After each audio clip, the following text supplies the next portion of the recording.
Bismillahirrahmanirrahim. Welcome dear students of biology first year. Today we are going to start our lecture 24 of chapter 2 and the topic is monosaccharides. In episode 1 we had discussed the physical and chemical properties of monosaccharides and classification of monosaccharides. And in episode 2 we discussed the open structures of monosaccharides.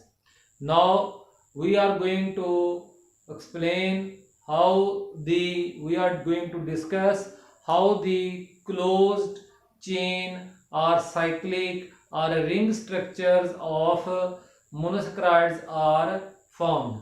आज के topic में आप ये सीखेंगे कि monosaccharide molecules के जो open chain से क्लोज चेन यानी रिंग स्ट्रक्चर जो है वो कैसे बनाए जाते हैं। तो देखते हैं कि ये पूरी एक डिस्कशन चलेगी, तो आए इसको स्टार्ट करते हैं। जी बेटा जी, तो LIGO जो है वो फिर आपको मैंने ये समझाया था कि अगर जो है वो सेकंड लास्ट कार्बन पे हाइड्रोक्सल जो है वो 5th पोजीशन पे पाया जाता है, यानी कि सेकंड लास्ट कार्बन पे वो लेफ्ट में पाया जाता है हाइड्रोक्सल, तो उसको हम क्या कहेंगे, LIGO टाइप। तो ऐसे ही जैसे ये ग्लूकोज की एग्जांपल है, इसमें देखें कि जो है हम इस ग्लूकोज को LIGO ग्लूकोज कहेंगे, जिसमें हाइड्रोक्सल राइट में था उसको हमने क्या क्या दिया, डेक्स्ट्रो ग्लूकोज का नाम दे दिया। तो अब जो है अगली एक स्ट्रक्चर आपको सिर्फ इसमें डेक्स्ट्रो ग्लूकोज वाला याद करना है। जो आपके सिलेबस में है वो सिर्फ कौन है, डेक्स्ट्रो ग्लूकोज। आपको जो है वो LIGO ग्लूकोज वाला याद करने की जरूरत नहीं है।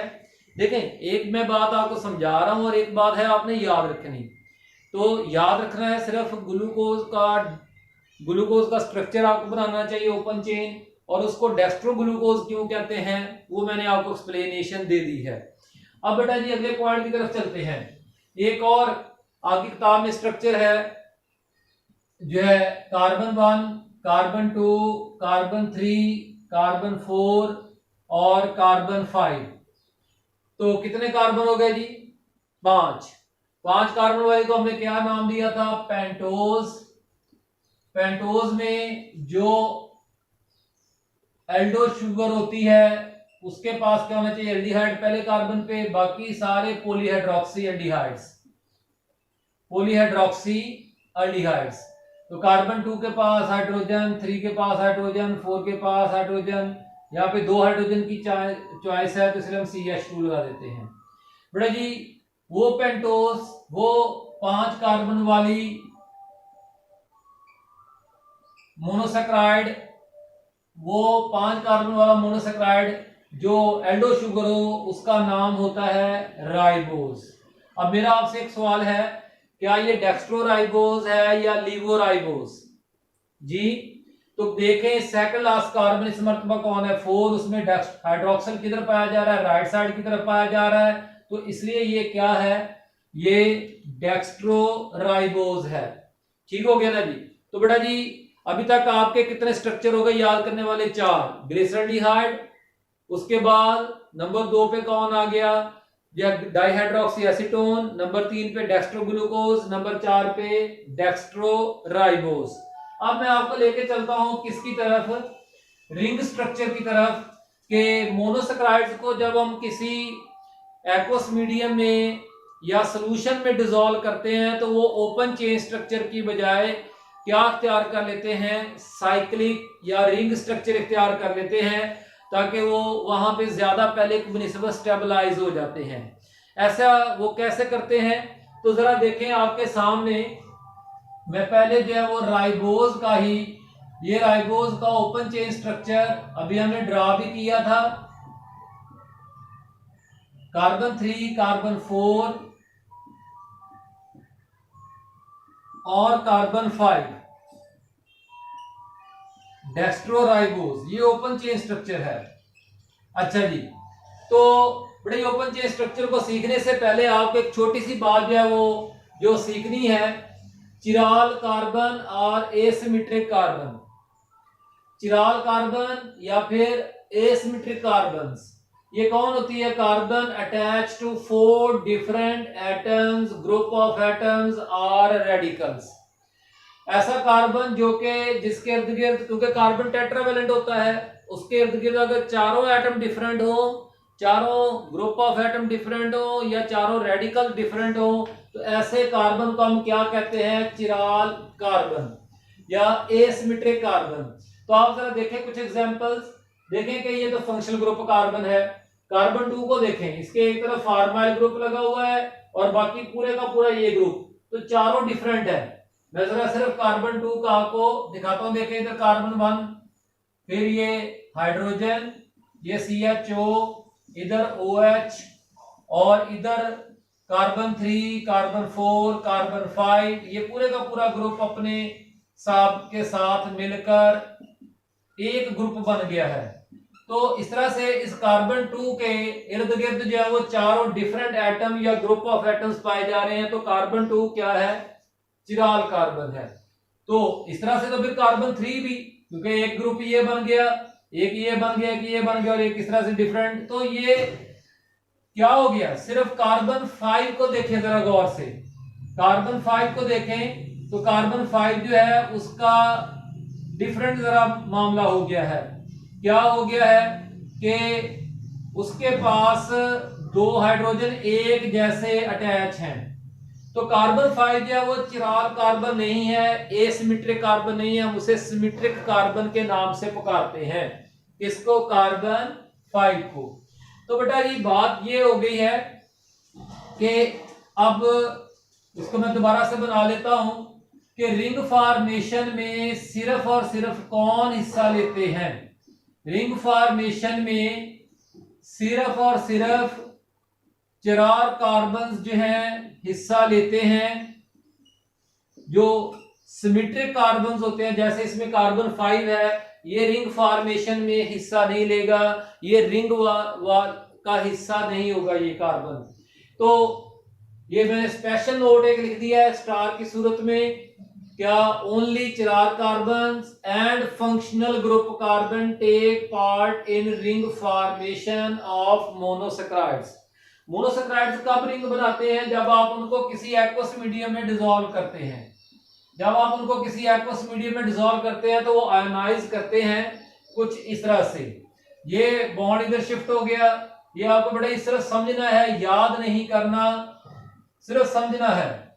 और देखें जरा कार्बन 2, कार्बन 1 पे आयनाइज कर गया, फंक्शनल ग्रुप वाला कार्बन है ये। कार्बन 2 कोई चेंज नहीं, कार्बन 3 कोई चेंज नहीं, कार्बन 4 जो है उसमें फिर चेंज आता है, यहां पे फिर आयनाइजेशन हो जाती है, OH माइनस पैदा हो जाता है। और कार्बन 5 जो है जो कि सिमेट्रिक कार्बन है, क्या है? सिमेट्रिक कार्बन है। 2, 3, 4 एसिमेट्रिक कार्बन, ये फंक्शनल ग्रुप कार्बन। तो अब क्या होगा? अगले अरेंजमेंट को कुछ इस तरह से हम देखते हैं कि ये हाइड्रोक्सल जो है वो इधर अटैक करने पहुंच जाता है। ये हाइड्रोक्सल इधर अटैक करने पहुंच जाता है और ये O- जो है इस जगह पे अटैक करने पहुंच जाता है। जरा मेरी बात को गौर से सुन लें। सेकंड लास्ट कार्बन का हाइड्रोक्सल जो है वो अटैक करने पहुंच गया है फंक्शनल ग्रुप कार्बन के ऊपर, और फंक्शनल ग्रुप कार्बन पे वो जो O- ऑक्साइड बना था वो अब किधर अटैक कर रहा है? सेकंड लास्ट कार्बन के ऊपर। तो कुछ इस तरह के अरेंजमेंट बन जाते हैं।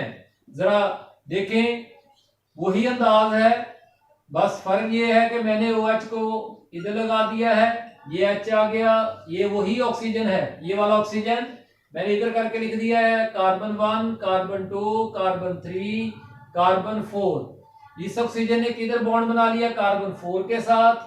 और कार्बन 4 का हाइड्रोक्सल कहां पहुंच गया? मैं इस हाइड्रोक्सल को ऐसे स्केयर कर देता हूं ताकि आपको जरा बात समझ में आए। तो ये हाइड्रोक्सल वाला स्केयर इस जगह पे पहुंच गया और बाकी कोई चेंज नहीं। कार्बन 2 वैसे का वैसे ही है, कार्बन 3 में वैसा का वैसा ही है, कोई अरेंजमेंट नहीं हुआ, सिर्फ उसमें। और आखिर में 5वां कार्बन CH2OH। तो रिंग नजर आया कहीं आपको? जरा गौर से देखें, कार्बन 1 और 4 आपस में लिंक हो गए हैं वाया ऑक्सीजन। कार्बन 1 से 2, 2 से 3, 3 से 4 और 4 से वाई ऑक्सीजन फिर 1 में वापस चले गए, तो साइक्लिक हो गए। तो आए जरा इस साइक्लिक को जरा जो है वो एक स्कीमेटिक होता है, फर्जी प्लान किया हुआ, ताकि हम उसको आसानी से समझ सकें। तो बेटा जी कुछ इस तरह से बना लेते हैं। ये ऑक्सीजन आ गया ये वाला, ठीक है ना। इसके एक तरफ कार्बन 1 है, दूसरी तरफ कार्बन 4 है। तो ये मैंने बना लिया है कार्बन 1, और ये मैं आपकी किताब के मुताबिक जो है वो कर देता हूं, ताकि आपको जो है वो मुश्किल ना पेश आए। कार्बन 1 जो है, कार्बन 1, कार्बन 2, कार्बन 3, कार्बन 4 और ये कार्बन 5। तो कार्बन 4 जो है वो किसके साथ लिंक्ड है? ऑक्सीजन के साथ भी लिंक्ड है। ठीक हो गया ना जी। तो अब जरा इसको देखें कि किस तरह से ये हो अरेंजमेंट्स, बाकी जो अटैच है। पूरा कार्बन 5 जो है वो बाहर आ गया, CH2OH वो रिंग में हिस्सा नहीं लिया। उसने रिंग में हिस्सा क्यों नहीं लिया? क्योंकि वो सिमेट्रिक कार्बन है। बाकी कार्बन 1, 2, 3, 4 रिंग बनाने में हिस्सा ले चुके हैं। अब हाइड्रोक्सल्स और हाइड्रोजन्स को कैसे लगाना है? सिंपल सा रूल है। आप ओपन चेन स्ट्रक्चर को देखें, वो हाइड्रोक्सल्स जो कि राइट साइड पर हैं उन्हें नीचे रिंग में लगा दें, और जो लेफ्ट साइड पर हैं उन्हें ऊपर लगा दें। तो जैसे इसमें रिंग बनाते हुए ये लेफ्ट साइड पर आ गया था, तो ये हाइड्रोक्सल हमने ऊपर लगा दिया।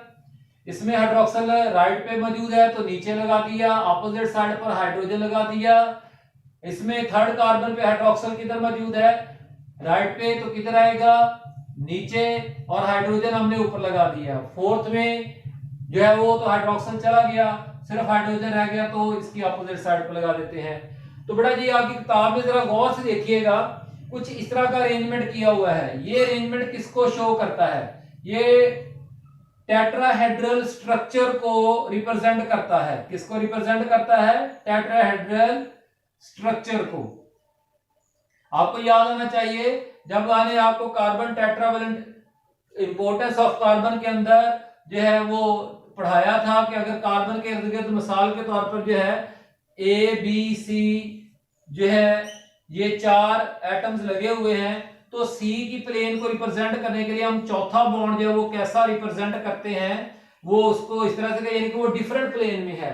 तो आप देख रहे हैं कार्बन 1 का 1, 2, 3, चौथा डिफरेंट प्लेन का 1, 2, कार्बन 2 के 2 बॉन्ड सिंपल है, और ये वाला डिफरेंट प्लेन में है। फिर इस तरह से कार्बन 3 का 1, 2, 3 ये डिफरेंट प्लेन में है, सेम इस तरह से सबके लिए। तो ये अब इस स्ट्रक्चर को हम क्या कहते हैं? देखिए ये भी डेक्स्ट्रोराइबोज था, तो भाई वही चीज ही है डेक्स्ट्रोराइबोज। अब बस क्या हो गया है? डेक्स्ट्रोराइबोज अब ओपन चेन स्ट्रक्चर से किसमें चेंज हो गया है? क्लोज चेन स्ट्रक्चर में। बेटा जी अगर आपको सिर्फ ये याद करना है, आपको ये ड्रा करना आना चाहिए, कोई इतना मुश्किल नहीं है। मैं दोबारा से आपको ड्रा करना एक आसान तरीके से सिखा देता हूं। आपने बना लेनी है जी एक झोंपड़ी, हट बना लेनी है, ठीक है ना जी। एक तरफ कार्बन 1 लगा देना है, दूसरी तरफ कार्बन 2, फिर कार्बन 1 के साथ कार्बन 1, कार्बन 4, कार्बन 1 के साथ कार्बन 2, कार्बन 2 के साथ कार्बन 3, कार्बन 3 के साथ कार्बन 4, कार्बन 4 के साथ carbon 5, carbon 5 CH2OH। Carbon number के लिहाज से याद कर लें, कार्बन 1 में हाइड्रोक्सल ऊपर और इसमें नीचे, फिर इस तरह से HOH, फिर ये थर्ड में OH नीचे, इस तरह से।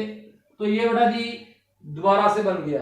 यानी इस तरह से भी आप नंबर ऑफ कार्बन एटम्स के लिहाज से भी स्ट्रक्चर करना, अगर आप 10-10 मरतबा इन स्ट्रक्चर्स को ड्रा करेंगे तो ये 100% श्योरिटी है आपको कि ये याद हो जाएंगे। अब तो जरा काम की तरफ आ जाए। काम की तरफ क्या जी कि अब इस 4 कॉर्नर्स वाला, इसका दूसरा नाम है राइबोफ्यूरानोज, राइबोफ्यूरेनोज।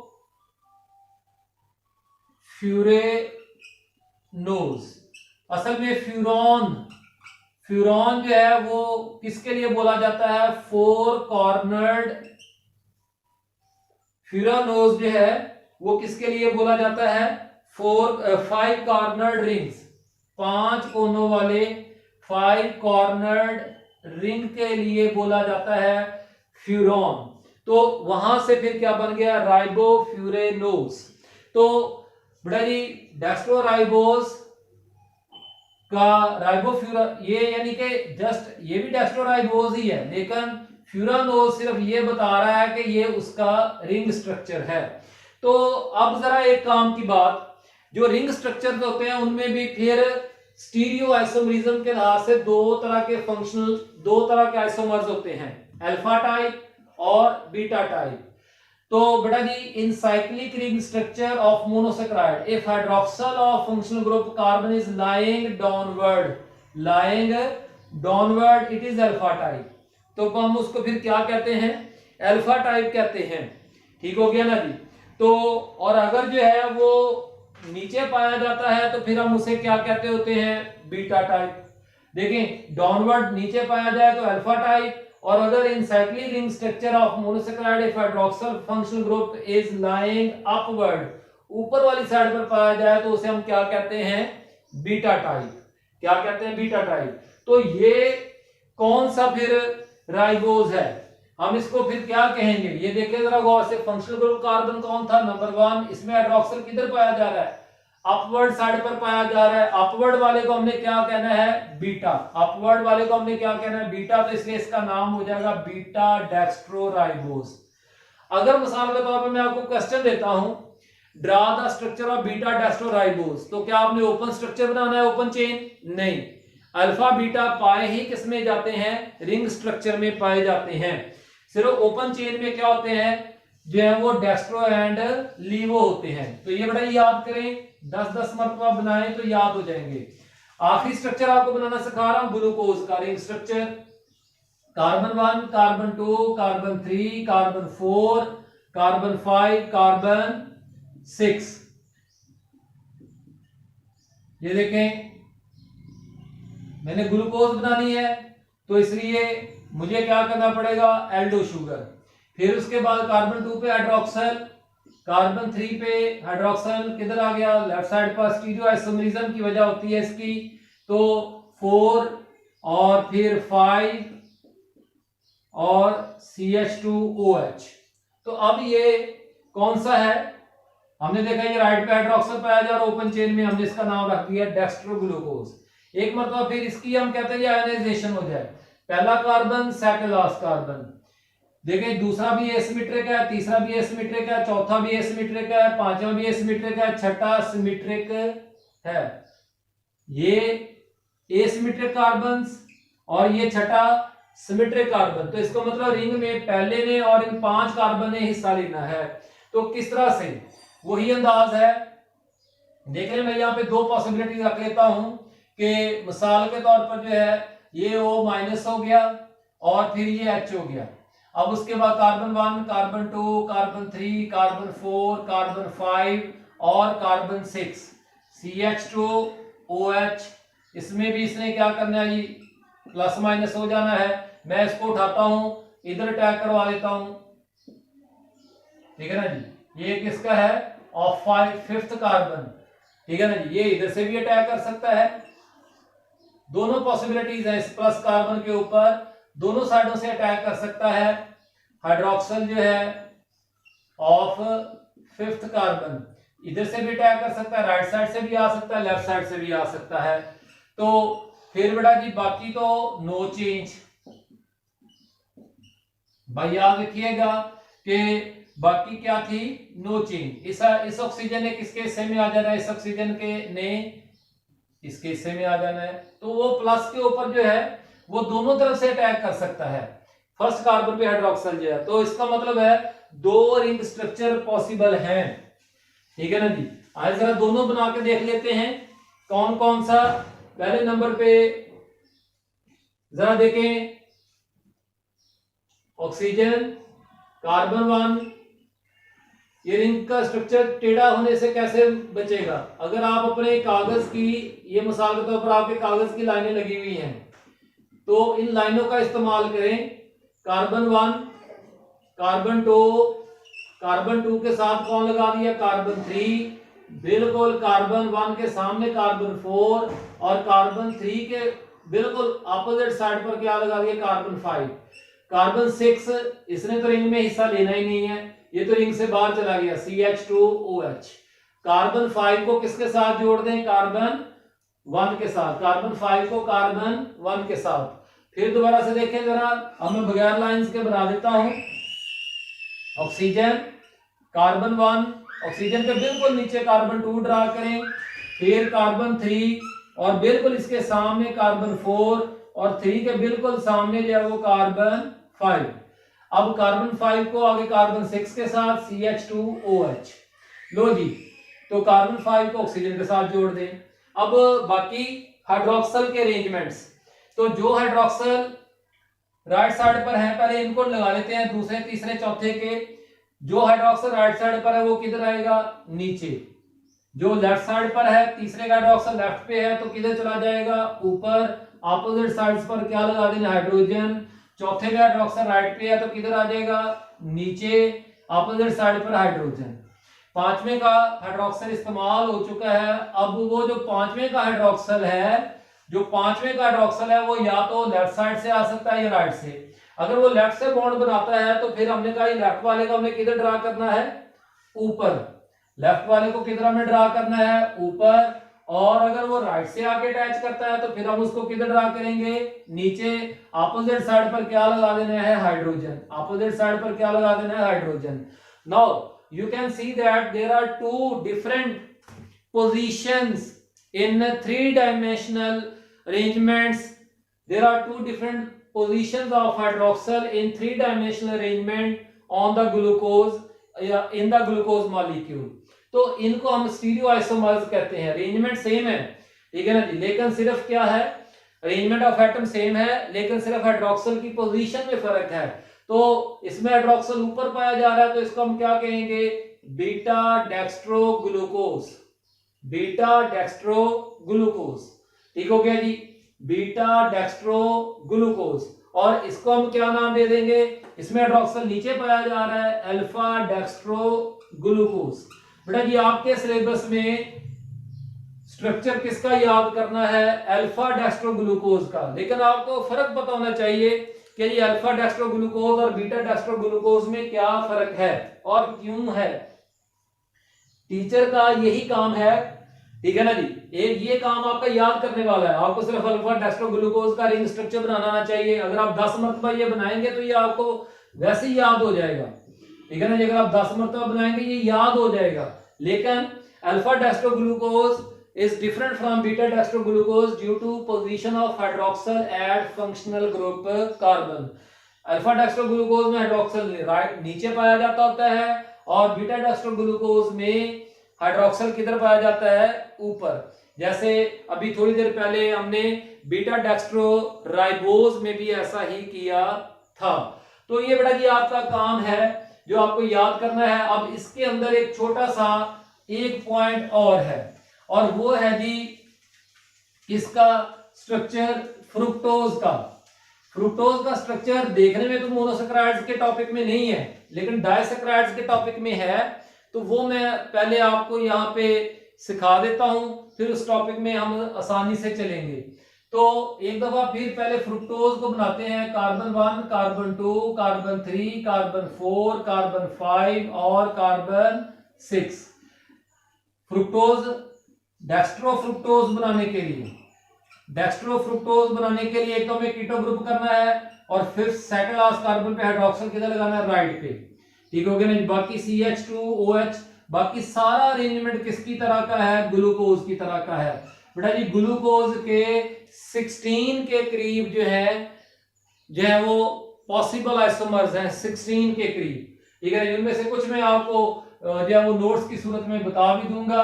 तो अब जरा ये मुझे देख के बताएं, इस डेक्स्ट्रोफ्रुक्टोज के अंदर सिमेट्रिक कार्बन्स कितने हैं। कि सिमेट्रिक की बात कर रहा हूं, वो है ये कि पहला कार्बन और एक छठा, ये सिमेट्रिक कार्बन्स है। बाकी 2, 3, 4, 5 ये सारे के सारे क्या है, एसिमेट्रिक यानी चिरार कार्बन्स है। इसका मतलब रिंग में 1, 2, 3, 4 ये 4 कार्बन जो है वो रिंग में हिस्सा लेंगे, ठीक हो गया ना जी। बिल्कुल ग्लूकोज में भी 4 ही थे, बस एक फंक्शनल ग्रुप था। तो इसलिए वो 5 रिंग के अंदर आ गए। लेकिन इसमें जो है वो टोटली कितने ने हिस्सा लेना है, 4 कार्बन ने हिस्सा लेना है। तो फिर वही अंदाज, ये ऑक्सीजन जब वो आयनाइज करके O- हो जाएगा तो ये प्लस हो जाएगा। तो जाहिर बात है अब इस ऑक्सीजन में आयनाइज होके माइनस हो गया, इसलिए कार्बन प्लस हो गया। किसके अंदर, एक्वस मीडियम में। किसके अंदर, एक्वस मीडियम में ओपन चेन स्ट्रक्चर अपने आप को स्टेबलाइज करने के लिए आयनाइज करता है और फिर उन आयंस के जरिए से वो ज्यादा स्टेबल कॉन्फ़िगरेशन इख्तियार करता है। तो ये इधर आ जाएगा 5, ये हाइड्रोक्सल यहां से निकलेगा, ठीक हो गया ना जी। अब उसको अटैक करने का मौका सिर्फ इस साइड पे तो पहले ही माइनस चार्ज है, उसको सिर्फ मौका किधर से मिलेगा, लेफ्ट साइड से। किधर से मौका मिलेगा, ये कौन सा है, और 5th कार्बन का, वो हमेशा लेफ्ट साइड से अटैक करेगा। किसमें, फ्रुक्टोज में। ग्लूकोज में दोनों तरफ से चांस मिल गया था, लेकिन फ्रुक्टोज में दोनों तरफ से चांस नहीं मिल सकता। तो ये यहां पर आ गया ऑक्सीजन, O- इधर आ गया। तो अब जरा रिंग बनाते हैं, ऑक्सीजन को सेंटर में ले लेते हैं। एक तरफ जो है वो कार्बन 2 है और दूसरी तरफ कार्बन 3 है, फिर कार्बन 4 है, फिर कार्बन 5 है।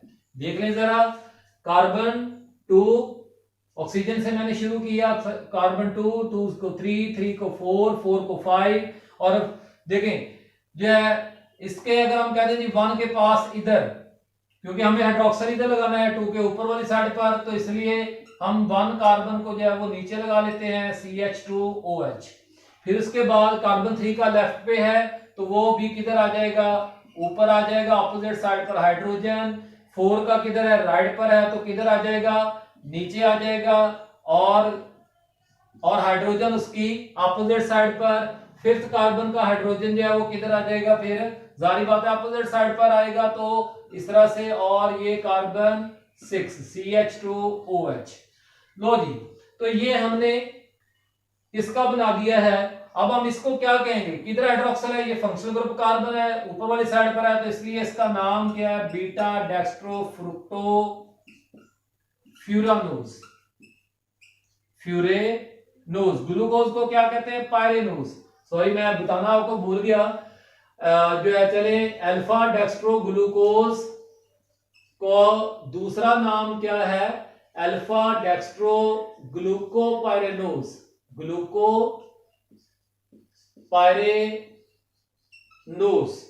तो उसको ये ग्लूकोपायरेनोज जो है वो पायरोन से, किससे, पायरोन से, पायरोन 6 कार्नर्ड रिंग के लिए बोला जाता है। किसके लिए, 6 कोनों वाले रिंग के लिए बोला जाता है। इसलिए तो इसमें जो कि 5 कोनों वाला रिंग बना है, तो इसलिए इसका नाम फिर फ्रुक्टोफ्यूरानोज। हालांकि इसमें 6 कार्बन है, लेकिन इसने रिंग में जो कि थोड़े कार्बन ने हिस्सा लिया है, जैसे राइबोज के भी 4 कार्बन ने हिस्सा लिया था, तो इसके भी 4 कार्बन ने हिस्सा लिया, इसलिए ये भी फ्रुक्टोफ्यूरानोज। ग्लूकोज के जो है वो 5 कार्बन ने हिस्सा लिया था, इसलिए वो क्या बन गया, 6 कोनों वाला रिंग बन गया, 6 कॉर्नर रिंग। लेकिन अगर आप अपनी किताब में देखें, किस पेज 23 पे, तो वहां पे फ्रुक्टोज का स्ट्रक्चर डिफरेंट है। बेटा ये थोड़ा सा ही बस काम है कि उसमें ये जो है ना इन्वर्टेड स्ट्रक्चर है, वो किताब में ये भी ठीक है, बीटा डेक्स्ट्रो, मतलब आप इसको ऐसे भी लिख सकते हैं, बीटा डेक्स्ट्रो फ्रुक्टोज। ठीक हो गया ना जी।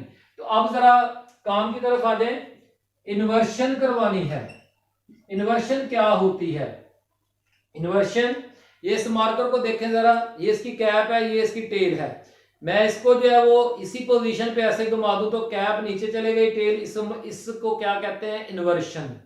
तो बेटा जी ये रिंग में जितने भी दूसरा, तीसरा, चौथा और पांचवा, ये पांचों के चारों कार्बन जो 2, 3, 4, 5 कार्बन 4, ये सिंगल बॉन्ड है, तो इनके ऊपर लगे हुए एटम ये रोटेट करते रहते हैं, ऊपर नीचे जा सकते हैं। तो एक एंजाइम होता है जिसका नाम है इन्वर्टेज, वो ऐसा करवाता है। तो ये मतलब सॉल्यूशन के अंदर फ्रुक्टोज जो है वो सीधी भी रहती है और इन्वर्टेड भी रहती है। तो अगर हम इन्वर्टेड करें तो उस इन्वर्शन के दौरान जो है रिंग को कोई फर्क नहीं पड़ना, उसने वैसे तो वैसे ही रहना है, कार्बन 2, कार्बन 3, कार्बन 4, कार्बन 5, लेकिन उसके ऊपर लगे हुए फंक्शनल ग्रुप्स जो है वो चेंज हो जाएंगे। कार्बन 1 किधर चला जाएगा, ऊपर चला जाएगा, कार्बन 2 रोटेशन में गया, कार्बन 2 की रोटेशन हुई तो ये ऊपर चला गया, और कार्बन 2 जो है वो उसका हाइड्रोक्सल जो है वो किधर आ गया, नीचे आ गया। ठीक हो गया ना जी। फिर इसी तरह से कार्बन 3 जो है उसमें देखें हाइड्रोक्सल ऊपर से किधर आ जाएगा, नीचे आ जाएगा। कार्बन 4 में हाइड्रोक्सल ऊपर चला जाएगा, और कार्बन 5 का हाइड्रोजन ऊपर चला जाएगा, और कार्बन C6 जो है वो किधर आ जाएगा, नीचे आ जाएगा। तो इसको हम क्या बोलेंगे, है तो ये भी बीटा डेक्स्ट्रो फ्रुक्टोज, लेकिन ये बीटा डेक्स्ट्रो फ्रुक्टोज क्या है, असल में इन्वर्टेड स्ट्रक्चर है। क्या है, इन्वर्टेड स्ट्रक्चर है। तो याद रखें बेटा जी, आपको तो सिर्फ यही याद करना है, आप बेशक यही ड्रा कर दें। अगर आपको कोई कहता है जी draw the structure of beta dextro fructose, आप सिर्फ ये ड्रा कर दें, कोई मसला नहीं है। लेकिन याद रखें ये कुछ इस तरह से नेचुरली प्रोड्यूस होता है। जब आप डेक्स्ट्रो फ्रुक्टोज को पानी में डिसॉल्व करेंगे तो उसके एक्वा सॉल्यूशन के अंदर जो है वो नॉन इन्वर्टेड स्ट्रक्चर भी मौजूद होगा, नॉन इन्वर्टेड स्ट्रक्चर भी मौजूद होगा, और इन्वर्टेड स्ट्रक्चर भी मौजूद होगा, दोनों मौजूद होंगे। तो सक्रोज बनाने में जो है वो इन्वर्टेज एंजाइम जो है वो कौन सा इस्तेमाल करता होता है, इन्वर्टेड स्ट्रक्चर। आप बेशक याद ये कर लें, लेकिन ये मैंने आपको सिर्फ सिखाया है कि वो कैसे पैदा होता है। लो बेटा जी, आज का काम आपका खत्म हो गया। आज हमने आपको जो है वो open chain structures of ribose जो आपने 10-10 मरतबा बनाने हैं, glyceraldehyde, dihydroxy acetone, 2 dextroribose open chain structure, और जो है वो बीटा राइबोस यानी राइबोफ्यूरानोज। फिर उसके बाद ग्लूकोज का ओपन चेन स्ट्रक्चर 5, और ग्लूकोज का रिंग्स क्लोज चेन स्ट्रक्चर या ring structure alpha dextro glucose वाला, और आखिर में छठा जो है वो आपने कौन सा 10 मरतबा बनाना है, बीटा डेक्स्ट्रो फ्रुक्टोज का ये स्ट्रक्चर। तो मोटे मोटे ये आपने ये 5 बनाने हैं। इनको बना के इनकी एक तस्वीर जो है वो मैं आपको अलहदा भी भेज दूंगा ताकि आप उसको कॉपी कर लें। लेकिन समझे जरूर कि किस तरह से open chain structure ring structure में तब्दील होते हैं। कोई भी सवाल हो जरूर पूछें। तो अल्लाह ताला हम सब की मुश्किलें आसान फरमाए, आमीन। कि मोनोसैकराइड्स को जब हम किसी एक्वस मीडियम में या सोल्यूशन में डिसॉल्व करते हैं तो वो ओपन चेन स्ट्रक्चर की बजाय क्या इख्तियार कर लेते हैं, साइक्लिक या रिंग स्ट्रक्चर इख्तियार कर लेते हैं, ताकि वो वहां पे ज्यादा पहले बनिस्बत स्टेबलाइज हो जाते हैं। ऐसा वो कैसे करते हैं, तो जरा देखें आपके सामने। मैं पहले जो है वो राइबोज का ही, ये राइबोज का ओपन चेन स्ट्रक्चर अभी हमने ड्रा भी किया था। कार्बन 3, कार्बन 4 और कार्बन 5, डेक्स्ट्रोराइबोज, ये ओपन चेन स्ट्रक्चर है। अच्छा जी, तो बड़े ओपन चेन स्ट्रक्चर को सीखने से पहले आपको एक छोटी सी बात जो है वो जो सीखनी है, चिराल कार्बन और एसिमेट्रिक कार्बन। चिराल कार्बन या फिर एसिमेट्रिक कार्बन्स, ये कौन होती है? Carbon attach to 4 different atoms, group of atoms और रेडिकल्स। ऐसा कार्बन जो कि जिसके इर्द गिर्द, क्योंकि कार्बन टेट्रावेलेंट होता है, उसके इर्द गिर्द अगर चारों एटम डिफरेंट हो, चारों ग्रुप ऑफ एटम डिफरेंट हो या चारों रेडिकल डिफरेंट हो, तो ऐसे कार्बन को हम क्या कहते हैं? चिराल कार्बन या एसिमेट्रिक कार्बन। तो आप जरा देखें कुछ एग्जांपल्स, देखें कि ये तो फंक्शनल ग्रुप कार्बन है। कार्बन 2 को देखें, इसके एक तरफ फार्माइल ग्रुप लगा हुआ है और बाकी पूरे का पूरा ये ग्रुप, तो चारों डिफरेंट है। मैं जरा सिर्फ कार्बन 2 का आपको दिखाता हूं। देखें इधर कार्बन 1, फिर ये हाइड्रोजन, ये CHO, इधर OH, और इधर कार्बन 3, कार्बन 4, कार्बन 5, ये पूरे का पूरा ग्रुप अपने साथ के साथ मिलकर एक ग्रुप बन गया है। तो इस तरह से इस कार्बन 2 के इर्द गिर्द जो है वो चारों डिफरेंट एटम या ग्रुप ऑफ एटम्स पाए जा रहे हैं। तो कार्बन 2 क्या है? चिराल कार्बन है। तो इस तरह से तो फिर कार्बन 3 भी क्योंकि एक ग्रुप ये बन गया, एक ये बन गया, एक ये बन गया और एक इस तरह से डिफरेंट। तो ये क्या हो गया, सिर्फ कार्बन 5 को देखें जरा गौर से, कार्बन 5 को देखें तो कार्बन 5 जो है उसका डिफरेंट जरा मामला हो गया है। क्या हो गया है कि उसके पास दो हाइड्रोजन एक जैसे अटैच हैं। तो कार्बन 5 जो है वो चिराल कार्बन नहीं है, एसिमेट्रिक कार्बन नहीं है, हम उसे सिमेट्रिक कार्बन के नाम से पुकारते हैं। इसको कार्बन 5 को। तो बेटा ये बात ये हो गई है कि अब इसको मैं दोबारा से बना लेता हूं कि रिंग फॉर्मेशन में सिर्फ और सिर्फ कौन हिस्सा लेते हैं। रिंग फॉर्मेशन में सिर्फ और सिर्फ 4 कार्बन जो हैं हिस्सा लेते हैं। जो सिमेट्रिक कार्बन होते हैं, जैसे इसमें कार्बन 5 है, ये रिंग फॉर्मेशन में हिस्सा नहीं लेगा, ये रिंग का हिस्सा नहीं होगा ये कार्बन। तो ये मैंने स्पेशल नोट एक लिख दिया है स्टार की सूरत में, क्या only 4 carbon and functional group carbon take part in ring formation of monosaccharides. Monosaccharides कब रिंग बनाते हैं, जब आप उनको किसी एक्वस मीडियम में डिसॉल्व करते हैं। जब आप उनको किसी एक्वस मीडियम में डिसॉल्व करते हैं तो वो आयोनाइज करते हैं कुछ इस तरह से। ये बॉन्ड इधर शिफ्ट हो गया, ये आपको बड़ा इस तरह समझना है, याद नहीं करना, सिर्फ समझना है। और देखें जरा कार्बन 2 कार्बन 1 पे आयोनाइज कर गया, फंक्शनल ग्रुप वाला कार्बन है ये। कार्बन 2 कोई चेंज नहीं, कार्बन 3 कोई चेंज नहीं, कार्बन 4 जो है उसमें फिर चेंज आता है, यहां पे फिर आयनाइजेशन हो जाती है, OH माइनस पैदा हो जाता है। और कार्बन 5 जो है जो कि सिमेट्रिक कार्बन है, क्या है, सिमेट्रिक कार्बन है। 2 3 4 एसिमेट्रिक कार्बन, ये फंक्शनल ग्रुप कार्बन। तो अब क्या होगा, अगले अरेंजमेंट को कुछ इस तरह से हम देखते हैं कि ये हाइड्रोक्सल जो है वो इधर अटैक करने पहुंच जाता है, ये हाइड्रोक्सल इधर अटैक करने पहुंच जाता है, और ये O माइनस जो है इस जगह पे अटैक करने पहुंच जाता है। जरा मेरी बात को गौर से सुन लें, सेकंड लास्ट कार्बन का हाइड्रोक्सल जो है वो अटैक करने पहुंच गया है फंक्शनल ग्रुप कार्बन के ऊपर, और फंक्शनल ग्रुप कार्बन पे वो जो O माइनस ऑक्साइड बना था वो अब किधर अटैक कर रहा है, सेकंड लास्ट कार्बन के ऊपर। तो कुछ इस तरह के अरेंजमेंट बन जाते हैं।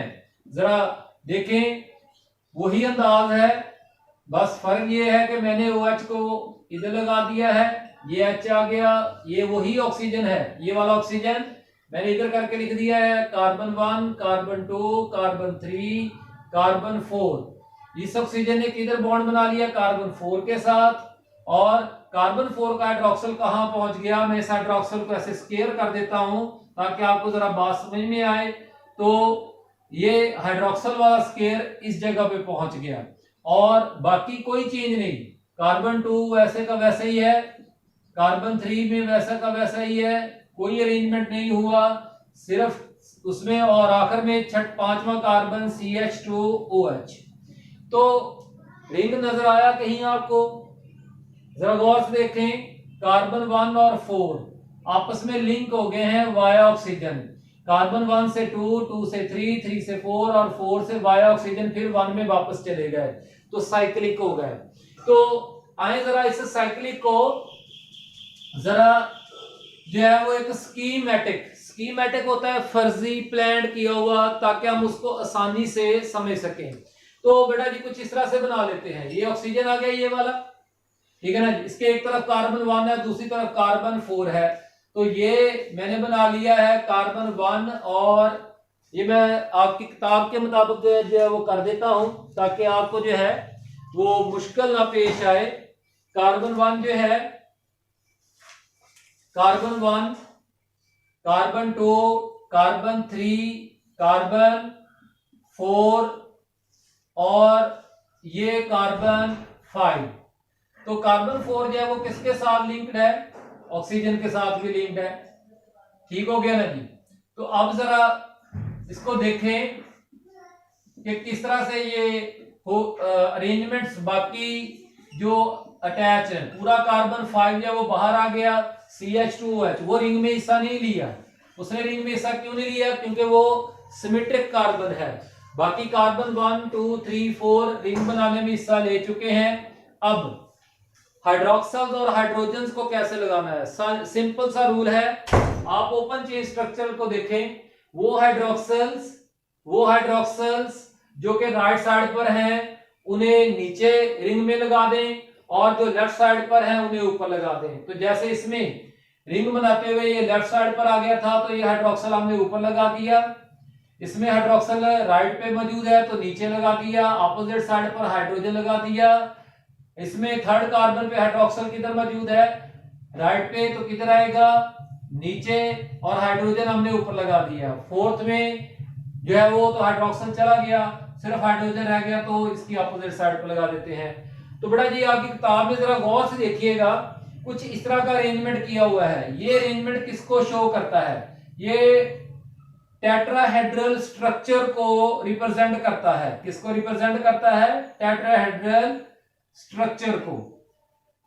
आपको याद होना चाहिए, जब आने आपको carbon tetravalent, importance of carbon के अंदर जो है वो पढ़ाया था कि अगर कार्बन के इर्द गिर्द मिसाल के तौर पर जो है ABC जो है ये 4 एटम्स लगे हुए हैं, तो C की प्लेन को रिप्रेजेंट करने के लिए हम चौथा बॉन्ड जो है वो कैसा रिप्रेजेंट करते हैं, वो उसको इस तरह से, यानी कि वो डिफरेंट प्लेन में है।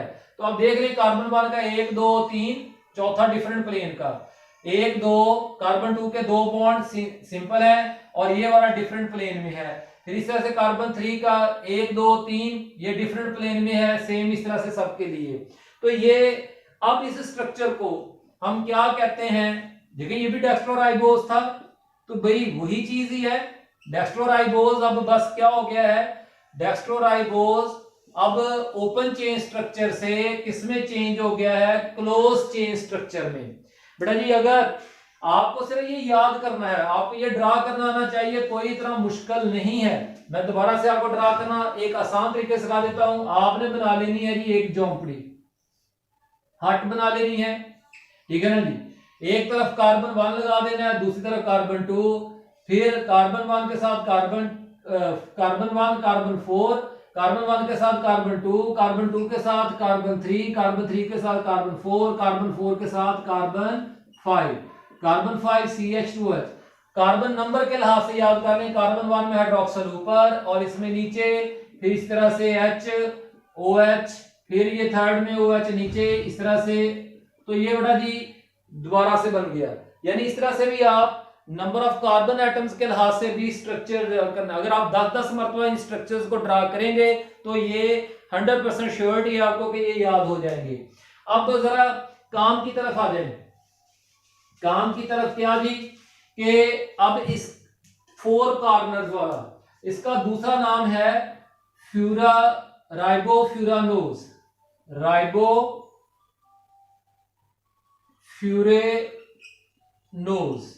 असल में फ्यूरॉन जो है वो किसके लिए बोला जाता है? 4 कॉर्नर्ड। फ्यूरानोज जो है वो किसके लिए बोला जाता है? 5 कॉर्नर्ड रिंग्स, 5 कोनों वाले 5 कॉर्नर्ड रिंग के लिए बोला जाता है फ्यूरॉन। तो वहां से फिर क्या बन गया? राइबोफ्यूरेनोज। तो बेटा जी डेक्स्ट्रोराइबोज का राइबोफ्यूरा, ये यानी कि जस्ट ये भी डेक्स्ट्रोराइबोज ही है, लेकिन फ्यूरानोज सिर्फ ये बता रहा है कि ये उसका रिंग स्ट्रक्चर है। तो अब जरा एक काम की बात, जो रिंग स्ट्रक्चर होते हैं उनमें भी फिर स्टीरियो आइसोमरिज्म के लिहाज से 2 तरह के आइसोमर्स होते हैं, अल्फा टाइप और बीटा टाइप। तो बेटा जी in cyclic ring structure of monosaccharide, if hydroxyl of functional group carbon is lying downward it is alpha type. तो हम उसको फिर क्या कहते हैं? अल्फा टाइप कहते हैं। ठीक हो गया ना जी। तो और अगर जो है वो नीचे पाया जाता है तो फिर हम उसे क्या कहते होते हैं? Beta type. देखें डाउनवर्ड नीचे पाया जाए तो अल्फा टाइप, और अगर इन cyclic ring structure of monosaccharide if hydroxyl functional group is lying upward ऊपर वाली साइड पर पाया जाए तो उसे हम क्या कहते हैं, बीटा टाइप। क्या कहते हैं, बीटा टाइप। तो ये कौन सा फिर राइबोज है, हम इसको फिर क्या कहेंगे, ये देखिए जरा गौर से। फंक्शनल ग्रुप कार्बन कौन था, नंबर 1। इसमें हाइड्रोक्सिल किधर पाया जा रहा है, अपवर्ड साइड पर पाया जा रहा है। अपवर्ड वाले को हमने क्या कहना है, बीटा। अपवर्ड वाले को हमने क्या कहना है, बीटा। तो इसलिए इसका नाम हो जाएगा बीटा डेक्स्ट्रोराइबोस। अगर मिसाल के तौर पर मैं आपको क्वेश्चन देता हूं, draw the structure of beta dextroribose, तो क्या आपने ओपन स्ट्रक्चर बनाना है, ओपन चेन? नहीं। अल्फा बीटा पाए ही किसमें जाते हैं, रिंग स्ट्रक्चर में पाए जाते हैं। सिर्फ ओपन चेन में क्या होते हैं, जो है वो डेक्स्ट्रो एंड लीवो होते हैं। तो ये बड़ा याद करें, 10-10 मरतबा बनाएं तो याद हो जाएंगे। आखिरी स्ट्रक्चर आपको बनाना सिखा रहा हूं, ग्लूकोज का ring structure. Carbon 1, carbon 2, carbon 3, carbon 4, carbon 5, carbon 6। ये देखें, मैंने ग्लूकोज बनानी है तो इसलिए मुझे क्या करना पड़ेगा, एल्डो शुगर। फिर उसके बाद कार्बन 2 पे हाइड्रोक्सल, कार्बन 3 पे हाइड्रोक्सल किधर आ गया, लेफ्ट साइड पर। स्टीरियो आइसोमरिज्म की वजह होती है इसकी। तो 4 और फिर 5 और CH2OH। तो अब ये कौन सा है, हमने देखा ये राइट पे हाइड्रोक्सल पाया जा रहा है ओपन चेन में, हमने इसका नाम रख दिया डेक्स्ट्रोग्लूकोज। एक मतलब फिर इसकी हम कहते हैं आयनाइजेशन हो जाए, पहला कार्बन सेकंड लास्ट कार्बन। देखिए दूसरा भी एसिमेट्रिक है, तीसरा भी एसिमेट्रिक है, चौथा भी एसिमेट्रिक है, पांचवा भी एसिमेट्रिक है, छठा सिमेट्रिक है। ये एसिमेट्रिक कार्बन और ये छठा सिमेट्रिक कार्बन। तो इसको मतलब रिंग में पहले ने और इन 5 कार्बन ने हिस्सा लेना है। तो किस तरह से, वही अंदाज है। देख रहे, मैं यहाँ पे 2 पॉसिबिलिटी रख लेता हूं कि मिसाल के तौर पर जो है ये O माइनस हो गया और फिर ये H हो गया। अब उसके बाद carbon 1, carbon 2, carbon 3, carbon 4, carbon 5 और कार्बन 6, CH2OH। इसमें भी इसने क्या करना है जी, प्लस माइनस हो जाना है। मैं इसको उठाता हूं, इधर अटैक करवा लेता हूं, ठीक है ना जी। ये किसका है, ऑफ 5th कार्बन, ठीक है ना जी। ये इधर से भी अटैक कर सकता है।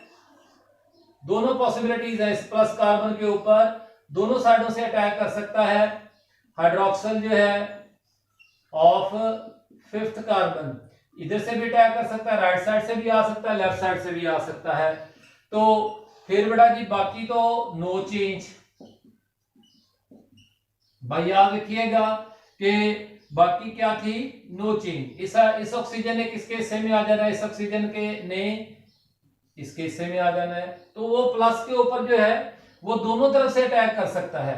फर्स्ट कार्बन पे हाइड्रोक्सल जो है, तो इसका मतलब है 2 रिंग स्ट्रक्चर पॉसिबल हैं, ठीक है ना जी। आज जरा दोनों बना के देख लेते हैं कौन कौन सा।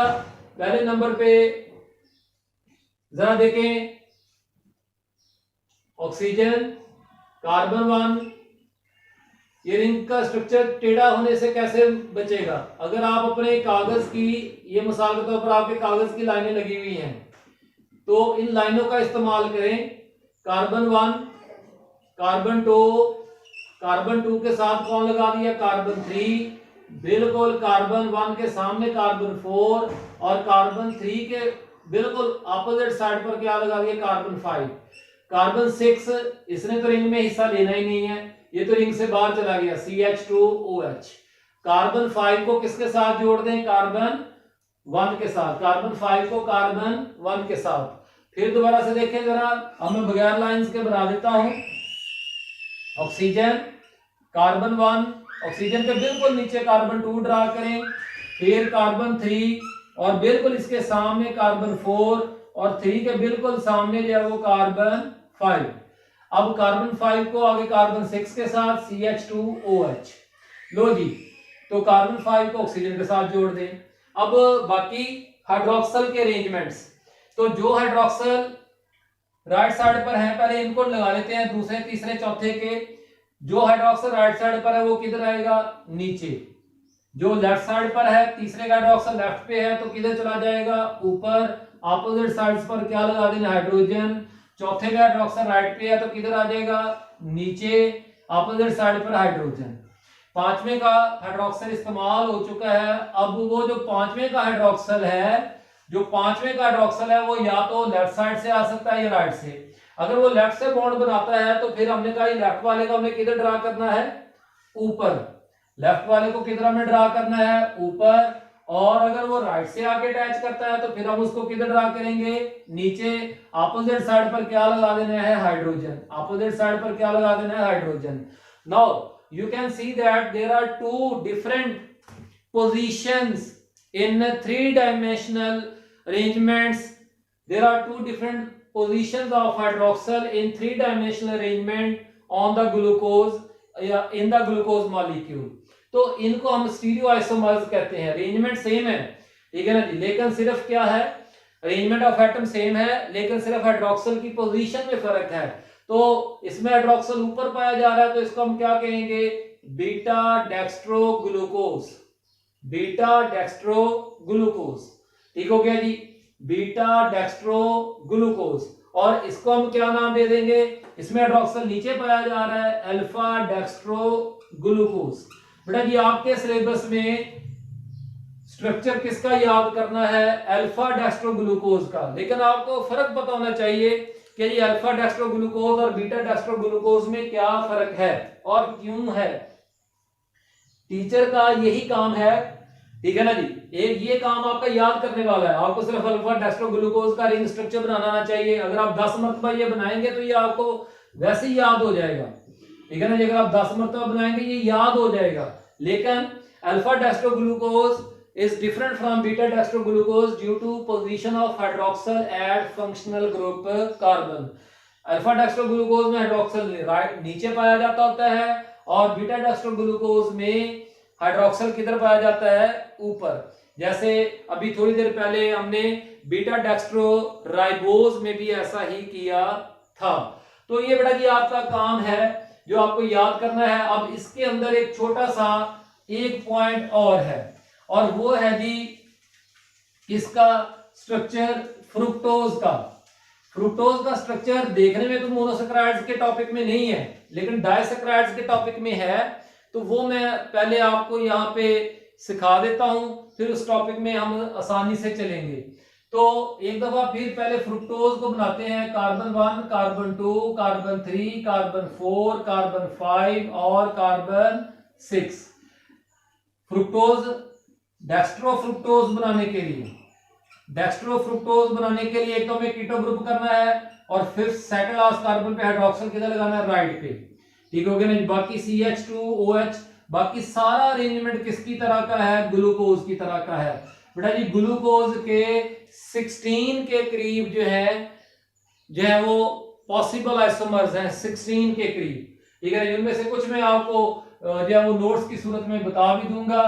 तो अब जरा ये मुझे देख के बताएं, इस डेक्स्ट्रोफ्रुक्टोज के अंदर सिमेट्रिक कार्बन्स कितने हैं। कि सिमेट्रिक की बात कर रहा हूं, वो है ये पहला कार्बन और एक छठा, ये सिमेट्रिक कार्बन्स है। बाकी 2, 3, 4, 5 ये सारे के सारे क्या है, एसिमेट्रिक यानी चिरार कार्बन्स है। इसका मतलब रिंग में 1, 2, 3, 4 ये 4 कार्बन जो है वो रिंग में हिस्सा लेंगे, ठीक हो गया ना जी। बिल्कुल ग्लूकोज में भी 4 ही थे, बस एक फंक्शनल ग्रुप था तो इसलिए वो 5 रिंग के अंदर आ गए। लेकिन इसमें जो है वो टोटली कितने ने हिस्सा लेना है, 4 कार्बन ने हिस्सा लेना है।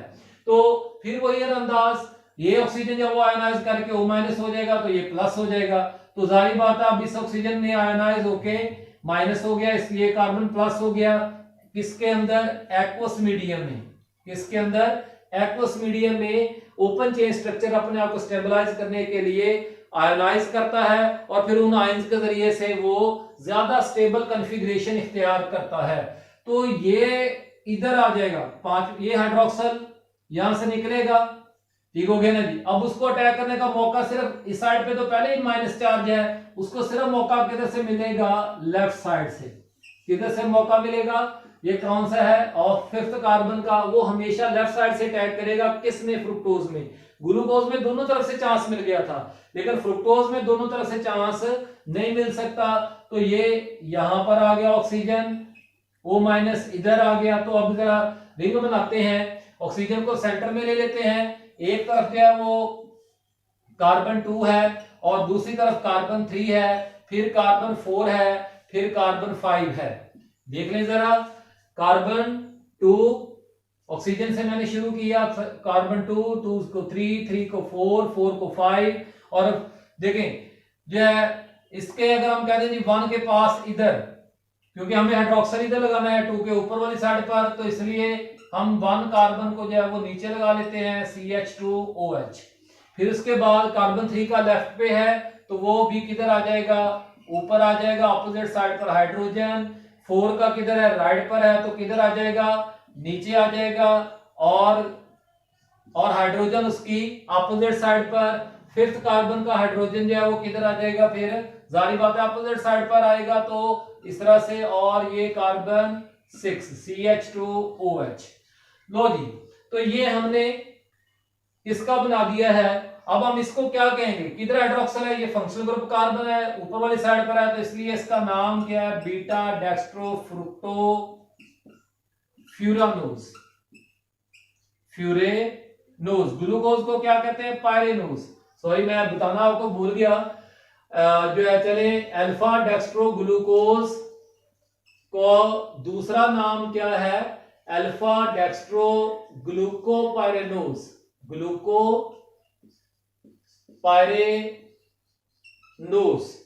तो उसको ये ग्लूकोपायरेनोज जो है वो पायरोन से, किससे, पायरोन से, पायरोन 6 कार्बोनेट रिंग के लिए बोला जाता है। किसके लिए, 6 कोनों वाले रिंग के लिए बोला जाता है। इसलिए तो इसमें जो कि 5 कोनों वाला रिंग बना है, तो इसलिए इसका नाम फिर फ्रुक्टोफ्यूरानोज। हालांकि इसमें 6 कार्बन है, लेकिन इसने रिंग में जो कि थोड़े कार्बन ने हिस्सा लिया है, जैसे राइबोज के भी 4 कार्बन ने हिस्सा लिया था, तो इसके भी 4 कार्बन ने हिस्सा लिया, इसलिए ये भी फ्रुक्टोफ्यूरानोज। ग्लूकोज के जो है वो 5 कार्बन ने हिस्सा लिया था, इसलिए वो क्या बन गया, 6 कोनों वाला रिंग बन गया, 6 कॉर्नर रिंग। लेकिन अगर आप अपनी किताब में देखें, किस पेज 23 पे, तो वहां पे फ्रुक्टोज का स्ट्रक्चर डिफरेंट है।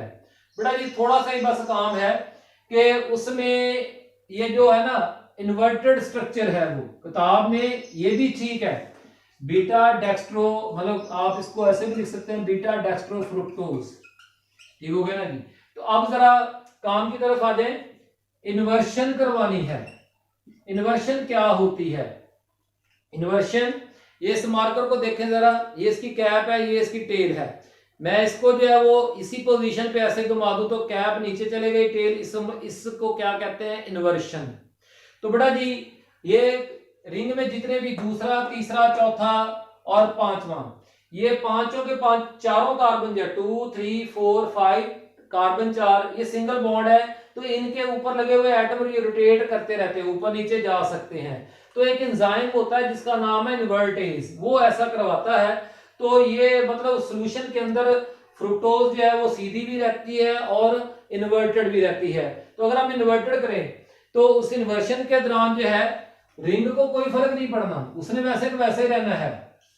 कार्बन 2, कार्बन 3, कार्बन 4, कार्बन 5, लेकिन उसके ऊपर लगे हुए फंक्शनल ग्रुप्स जो है वो चेंज हो जाएंगे। कार्बन 1 किधर चला जाएगा, ऊपर चला जाएगा, कार्बन 2 रोटेशन में गया, कार्बन 2 की रोटेशन हुई तो ये ऊपर चला गया, और कार्बन 2 जो है वो उसका हाइड्रोक्सिल जो है वो किधर आ गया, नीचे आ गया।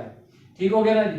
फिर इसी तरह से कार्बन 3 जो है उसमें देखें हाइड्रोक्सिल ऊपर से किधर आ जाएगा, नीचे आ जाएगा। कार्बन 4 में हाइड्रोक्सिल ऊपर चला जाएगा, और कार्बन 5 का हाइड्रोजन ऊपर चला जाएगा, और कार्बन C6 जो है वो किधर आ जाएगा, नीचे आ जाएगा। तो इसको हम क्या बोलेंगे, है तो ये भी बीटा डेक्स्ट्रो फ्रुक्टोज, लेकिन ये बीटा डेक्स्ट्रो फ्रुक्टोज क्या है, असल में इन्वर्टेड स्ट्रक्चर है। क्या है, इन्वर्टेड स्ट्रक्चर है। तो याद रखें बेटा जी, आपको तो सिर्फ यही याद करना है, आप बेशक यही ड्रा कर दें। अगर आपको कोई कहता है जी draw the structure of beta dextro fructose, आप सिर्फ ये ड्रा कर दें, कोई मसला नहीं है।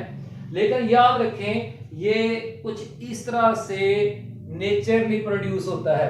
जब आप डेक्स्ट्रो फ्रुक्टोज को पानी में डिसॉल्व करेंगे तो उसके एक्वा सॉल्यूशन के अंदर जो है वो नॉन इन्वर्टेड स्ट्रक्चर भी मौजूद होगा, नॉन इन्वर्टेड स्ट्रक्चर भी मौजूद होगा और इन्वर्टेड स्ट्रक्चर भी मौजूद होगा, दोनों मौजूद होंगे। तो सक्रोज बनाने में जो है वो इन्वर्टेज एंजाइम जो है वो कौन सा इस्तेमाल करता होता है, इन्वर्टेड स्ट्रक्चर। आप बेशक याद ये कर लें, लेकिन ये मैंने आपको सिर्फ सिखाया है कि वो कैसे पैदा होता है। लो बेटा जी, आज का काम आपका खत्म हो गया।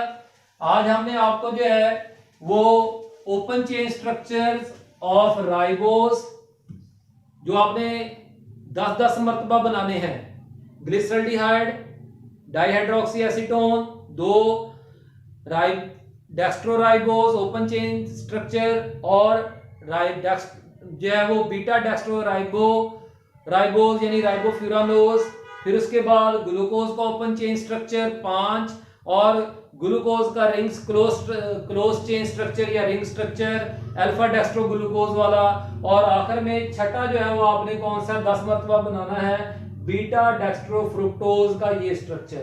तो मोटे मोटे ये आपने ये 5 बनाने हैं। इनको बना के इनकी एक तस्वीर जो है वो मैं आपको अलहदा भी भेज दूंगा ताकि आप उसको कॉपी कर लें।